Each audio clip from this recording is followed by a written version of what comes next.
नमस्कार साथियों, आपकी इस प्रेस वार्ता में आप सबका बहुत बहुत स्वागत है।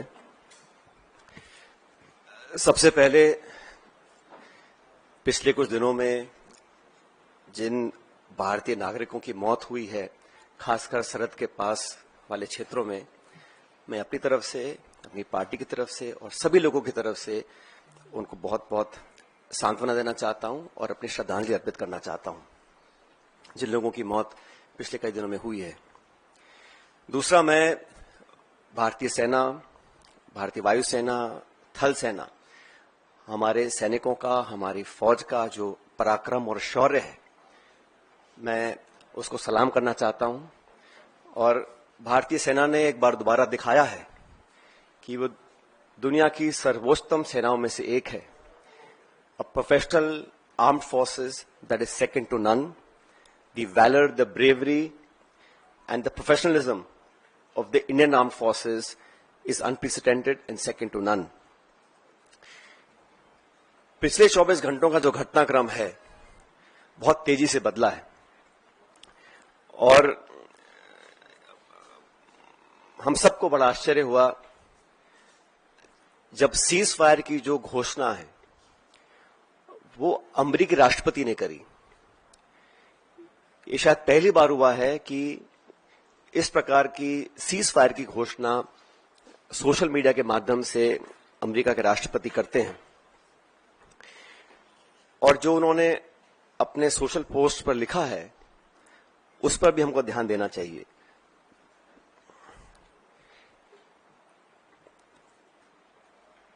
भारत और पाकिस्तान के बीच जो मसला है उसका अंतर्राष्ट्रीयकरण करने का जो एक ये नया कदम हम लोगों ने देखा है, ये बहुत आश्चर्यजनक है। और कांग्रेस पार्टी बहुत लंबे समय से इस मांग को करती आई है कि हम लोगों को पार्लियामेंट का एक विशेष सत्र बुलाना चाहिए। आप सबको याद होगा 1994 में कांग्रेस की सरकार में सर्वसम्मति से एक प्रस्ताव पारित किया था जहां पर पीओके को वापस लेने की सहमति संपूर्ण संसद के सभी सदस्यों ने एक स्वर में ली थी। 1994 का जो रेजोल्यूशन है, समय आ गया कि उसको हमें दोबारा दोहराना चाहिए। और इस पूरे प्रकरण में पहलगांव के आतंकी हमले के बाद देश में शायद पहली बार अनप्रेसिडेंटेड और एक तरफा समर्थन भारत सरकार को सब पक्षों से मिला। सभी दल, सभी विचारधारा, 140 करोड़ लोग भारत सरकार के साथ खड़े रहे और हमने साफ कहा था कि पहलगाम में जो आक्रमण हुआ है वो भारत की आत्मा पे आक्रमण है और इसका मुंहतोड़ जवाब देना अति आवश्यक है। सेना ने जो कदम उठाए उस पर हम सबको बड़ा गर्व है और जो आतंकी इलाकों पर, ठिकानों पर जो अटैक करा उसका हम सबको बहुत संतुष्टि इस बात की है कि हमारी भारत की सेना उस काम को कर पाई। लेकिन अनवेवरिंग, अनप्रेसिडेंटेड सपोर्ट जो भारत सरकार को दिया, मैं समझता हूं कि हमारी जो मांग है उसको सरकार को सुनना चाहिए और एक विशेष सत्र पार्लियामेंट का बुलाना चाहिए। काफी चीजें उसमें डिस्कस होनी भी चाहिए और देश एकजुट है आतंकवाद के खिलाफ और पाकिस्तान के दुस्साहस के खिलाफ। ये संदेश पूरी दुनिया में जाना चाहिए।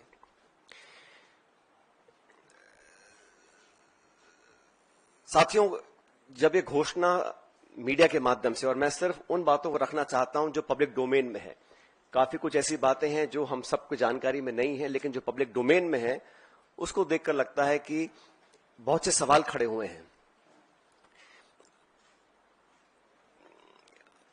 अमेरिका का 2 दिन पहले कहना कि it is none of our business, उसके बाद secretary of state, vice president, US president सबसे पहले घोषणा करते हैं कि सीज फायर हो रहा है, उसके बाद पाकिस्तान और भारत भी सीज फायर का ऐलान करते हैं। ये जो मीडिएशन है इसको क्या भारत सरकार ने एक्सेप्ट किया है और किन कंडीशंस पे इस प्रकार की घोषणा अमेरिका ने करी है, ये बहुत बड़ा सवाल है। उसमें कश्मीर का जिक्र किया गया है, सेक्रेटरी स्टेट ने बोला है कि एक न्यूट्रल साइट पर कश्मीर के मुद्दे को, और कितना गलत अमेरिका के राष्ट्रपति जी ने कहा कि हजारों साल पुराना ये मुद्दा है। वो भूल गए कि 76 साल पहले ये एक ही देश था, कोई मसला नहीं था, लेकिन उन्होंने कश्मीर के मुद्दे को उठाया। और मुझे लगता है कि ये इंडिया पाकिस्तान को हाइफनेट करने की दोबारा कोशिश की गई है। आईएमएफ का बेल आउट करना, पहले भी बैक चैनल डिस्कशंस होते होंगे, डिप्लोमेसी का अपना एक रोल है दुनिया के हर कोने में, लेकिन इस प्रकार वॉशिंगटन से सीज फायर की अगर घोषणा होती है तो कई सवाल खड़े करता है। भारतीय थल सेना के पूर्व जनरल्स ने भी जो बातें बोली हैं उस पर भी हमको ध्यान देना चाहिए।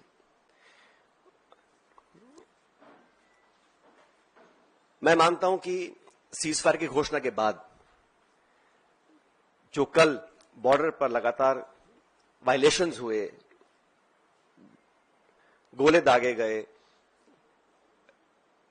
ये उस विश्वसनीयता को खत्म करता है।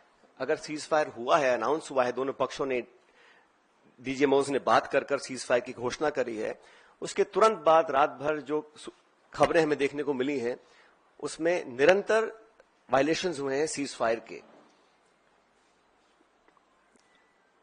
इसलिए मैं मानता हूं कि हम लोगों को एक ऑल पार्टी मीटिंग बुलानी चाहिए भारत सरकार को, और जो पिछली 2 मीटिंग्स में नहीं हुआ वो इस बार करना चाहिए। प्रधानमंत्री जी को इस ऑल पार्टी मीटिंग में आना चाहिए और पूरे देश को कॉन्फिडेंस में लेकर सभी दलों को, क्योंकि सभी दलों ने अपनी विचारधारा को परे रखते हुए समय पर भारत सरकार को संपूर्ण समर्थन दिया था, और जो ऑल पार्टी मीटिंग्स बुलाई गई उसमें प्रधानमंत्री जी नहीं आ पाए थे। तो एक और ऑल पार्टी मीटिंग बुलानी चाहिए जिसमें वो सबको कॉन्फिडेंस मिले, सब पॉलिटिकल पार्टीज को, देश को कॉन्फिडेंस मिले कि सीज फायर हुआ है, किन शर्तों पर हुआ है, और अगर सीज फायर की घोषणा के तुरंत बाद रात भर पाकिस्तान गोलाबारी कर रहा है, सरहद पर मोटर फायर कर रहा है, तो उनकी विश्वसनीयता पर कब तक विश्वास किया जा सकता है, और क्या गारंटीज हैं कि भविष्य में इस प्रकार की घटना को अंजाम नहीं दिया जाएगा। क्योंकि पाकिस्तान की सेना, पाकिस्तान का पॉलिटिकल सेटअप इस देश से बहुत फर्क है, तो वहां पर क्या अश्योरेंसेस हैं, क्या गारंटीज हैं, और क्या विश्वसनीयता बची है कल की ढेर सारी वायलेशंस के बाद, ये एक बहुत बड़ा सवाल है।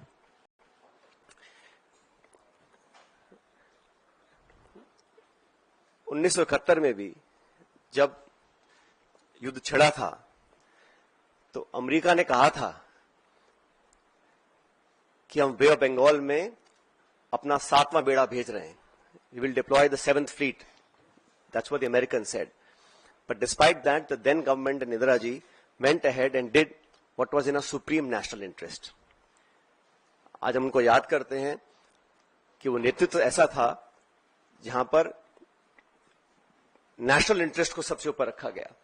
और आज भी आपको याद होगा जब पार्लियामेंट पर आक्रमण हुआ था, वाजपेयी जी प्रधानमंत्री थे, सोनिया गांधी जी नेता प्रतिपक्ष थी, सदन के पटन पर उन्होंने खड़े होकर कहा था कि भारत, पूरा देश, पूरा विपक्ष सरकार के साथ है, जो भी उचित कदम उठाना है उसको उठाएं और निसंकोच उठाएं, हम आपके साथ रहेंगे।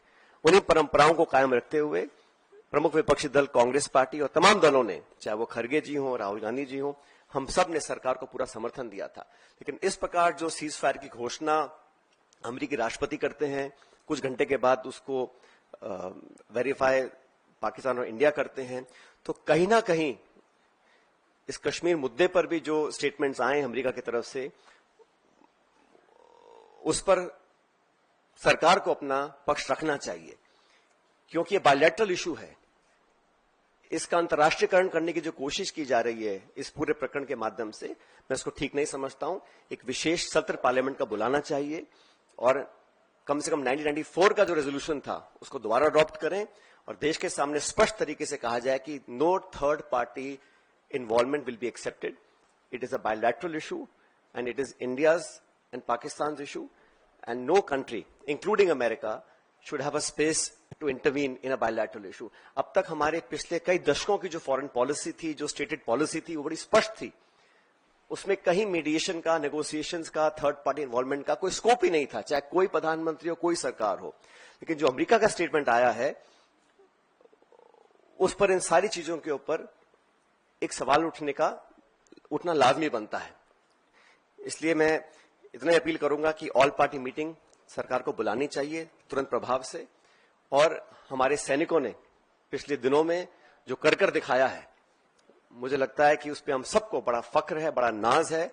और हमारी सेनाओं का जो बल, जो ताकत, जो शौर्य, जो वीरता, जो कार्यकुशलता, जो प्रिसिशन, जिस जांबाजी से उन्होंने मजा चखाने का काम किया है पाकिस्तान को, उन सब पर हमको बड़ा नाज है, बड़ा फख्र है। Thank you.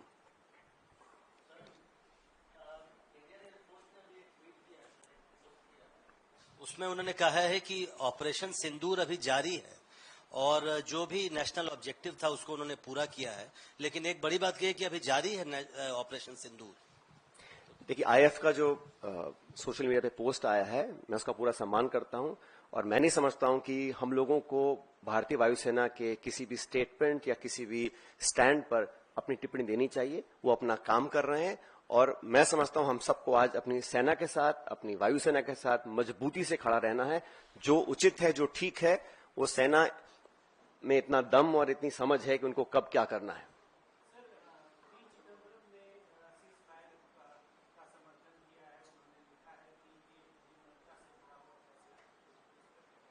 मैंने कहा ना, सीज फायर दो पक्षों का होता है, लेकिन मुझे चिंता इस बात की है कि जिस प्रकार अमेरिका ने पहल कर सबसे पहले अचानक इसकी घोषणा करी, तो क्या परिस्थितियां थीं, क्या वो मुद्दे थे जिनको लेकर अमेरिका इतनी बड़ी पहल कर सकता है बिना पाकिस्तान, हिंदुस्तान के इस बात की पुष्टिकरण करे।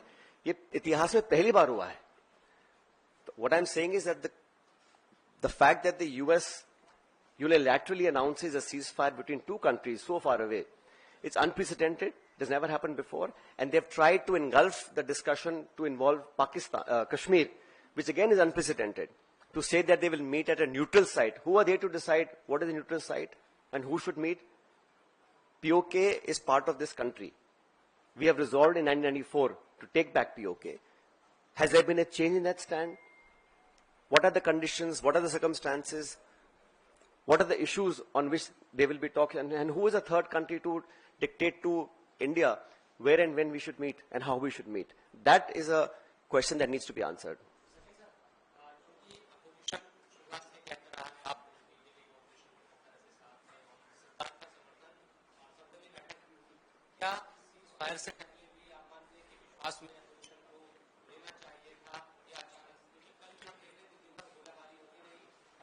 फायरिंग हो रही है, सब चीजें, और शाम 5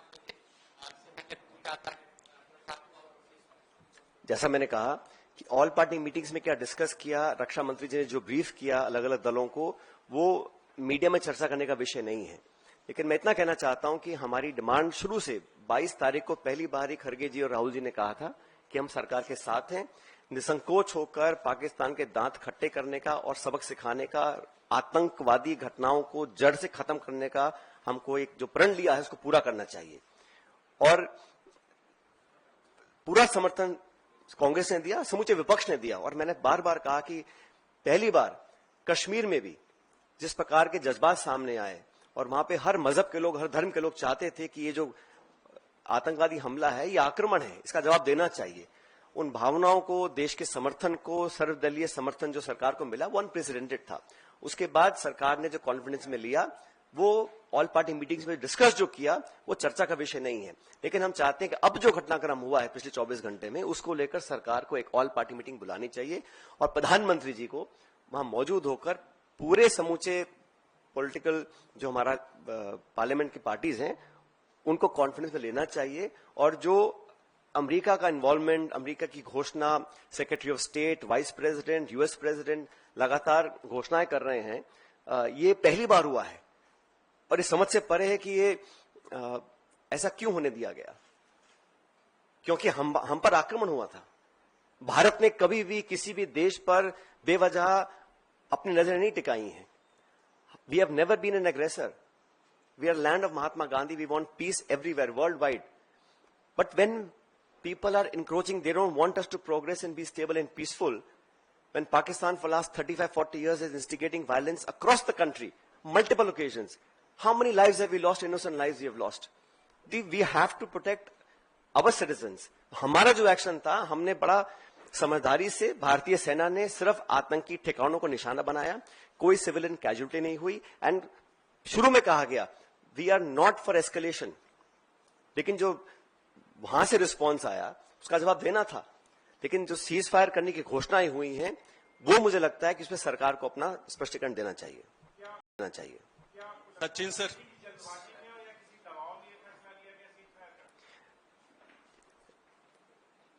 आई डोंट वांट टू स्पेक्यूलेट। जो पब्लिक डोमेन में खबरें आई हैं, मैं मात्र वहां तक अपनी बात सीमित रख रहा हूं, और मुझे लगा, हम सबको लगा कि ये जो हुआ है ये पहली बार हुआ है, ऐसा आज तक कभी हुआ नहीं है। किन परिस्थितियों में ऐसा हुआ, क्या कारण थे, और अब आगे क्या होगा, क्योंकि इसमें लिखा गया है कि एक न्यूट्रल साइट पर कश्मीर मुद्दे को लेकर दोनों पक्षों की चर्चा होगी, कौन करवाएगा, ये third party mediation, Shimla agreement, इन सब पर सरकार को अपनी बात रखनी चाहिए। सचिन सर 2-3 सवाल। पहला ये कि हम लोग इस लड़ाई में विपक्ष के समर्थन, तमाम कांग्रेस पार्टी पूरे देश के समर्थन से सरकार को ताकत मिली थी और सेना पे आप लोग का विश्वास है। पहला सवाल ये है कि क्या हमने लीड लेकर भी पीछे हटे हैं, कांग्रेस ऐसा मानती है? दूसरा सवाल यह है कि इस लड़ाई को क्या आगे और बढ़ाते रहना चाहिए था भारत को जो अंडरस्टैंडिंग में नहीं आना चाहिए था? और लास्ट क्वेश्चन ये है कि आप लोग दोनों चीजों की मांग कर रहे हैं ना, संसद का स्पेशल सेशन और सर्वदलीय बैठक। बिल्कुल, दोनों मांगे हमारी पार्टी की हैं कि ऑल पार्टी मीटिंग दोबारा बुलाएं, उसमें प्रधानमंत्री जी खुद उपस्थित रहें, क्योंकि पिछली 2 बार वो उपस्थित नहीं रह सके थे, और पार्लियामेंट का विशेष सत्र बुलाया जाए, ताकि जो मुद्दे भी मैंने रेखांकित किए हैं उस पर विस्तार से चर्चा हो सके और देश के सामने एक सही पिक्चर निकल कर आए। मैंने जो सवाल उठाई इसलिए उठाए क्योंकि पाकिस्तान का इतिहास रहा है। जब बंबई में आतंकी हमला हुआ 26/11, तब जांच में पाया गया कि वो पाकिस्तान के द्वारा नियंत्रित था, उन्होंने ही स्टेट स्पॉन्सर करके करवाया था। तो जांच की मांग रखना, it is an old habit of the Pakistan state. पर मैं कहना चाह रहा हूं कि इन विश्वसनीयता नहीं है। सीज फायर के तुरंत बाद वो गोलाबारी कर रहे हैं, तो भविष्य में वो अपने टेरर क्राइम्स को दोबारा पुनर्जीवित करेंगे, पोषित करेंगे, उसकी क्या जिम्मेदारी है, क्या गारंटीज हैं? तो हम लोगों ने जो किया, मैं इतना ही कहना चाहता हूं कि कंडीशंस क्या थी, सर्कमस्टेंसेस क्या थे, और पाकिस्तान और उसकी सेना पर कितना विश्वास किया जाना चाहिए कि भविष्य में इस प्रकार की घटना को दोबारा अंजाम वो ना दे।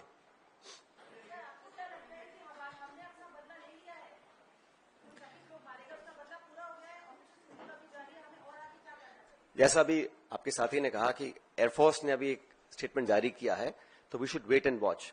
बट मैं फिर कहना चाहता हूं कि हमारी जो कार्रवाई थी वो आतंकियों के खिलाफ थी। पाकिस्तान ने पनाह दी है ओसामा बिन लादेन को, वहां पे उसको मारा गिराया गया था पाकिस्तान के अंदर। हाफिज सईद, मसूद अजहर, तमाम जो अंतर्राष्ट्रीय चिन्हित आतंकवादी जिन पे खरबों रुपए का इनाम है, उन लोगों को पनाह देने का काम पाकिस्तान ने बहुत लंबे समय से किया है। तो हम लोग तो चाहते हैं कि वो आतंकियों का जो इंफ्रास्ट्रक्चर है उसको पूरी तरह ध्वस्त किया जाना चाहिए। उसमें सेना को काफी सफलता मिली है, लेकिन अभी क्योंकि जैसा आप साथी ने कहा कि आईएएफ ने कहा कि ऑपरेशन जारी है, we should wait and watch.